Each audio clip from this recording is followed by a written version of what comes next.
nagpaalam na sa mga mamamahayag si NDRRMC Executive Director Benito Ramos. Ito ay sa huling araw ngayon ng kanyang pananatili sa tungkulin.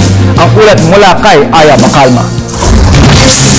Ang si Undersecretary Benito Ramos ng National Disaster Risk Reduction and Management Council ay nagpaalam na sa mga miyembro ng media sa huling araw nito sa opisina.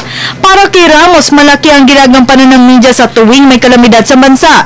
Ito ay ang kanyang partner sa tuwing naka-red alert, ang NDRRMC. Mas madali sa media. That's why OCD and the council, Operation Center, cannot do without the media.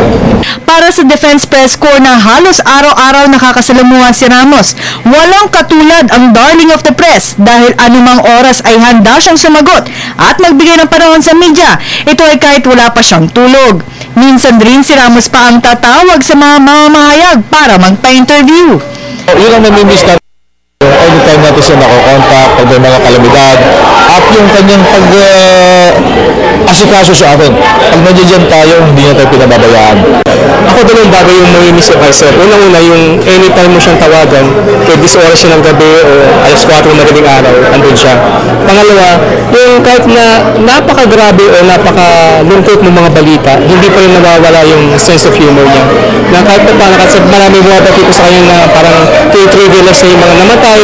Pero sa trabaho niya kasi, mas kailangan, hindi mo, pero given na kailangan mo pasensya, kailangan mo ng training, etc. Pero mas kailangan mo ang sense of humor kasi ang hirap ng trabaho niya. Kung marami ang bilib sa sipag ni Ramos ay mayroon din naman siyang natatanggap na batikos. Pero hindi ito alintana ni Ramos dahil magandang pagkakataong ito para pagbutihin pa niya lalo ang kanyang trabaho.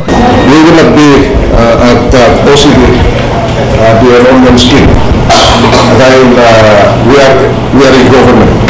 Maski maraming magaganda, meron din mga batikos.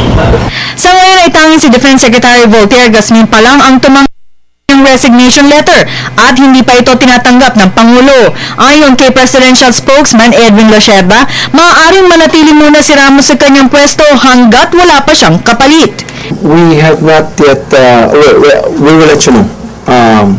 There has been no appointments yet or I've been made aware of. Certainly we're looking for candidates but we will let you know as soon as the President has made his choice. Ngunit ilang linggo nang nag-understudy sa ahensya si retired General Eduardo Del Rosario. Si Del Rosario ay dating naging commander ng Task Force Kalihim. January 8 nang mag-resign si Ramos bilang hepe ng Office of the Civil Defense upang alagaan ang kanyang asawa na may sakit na diabetes. Para sa Telebisyon ng Bayan, Aya Macalma.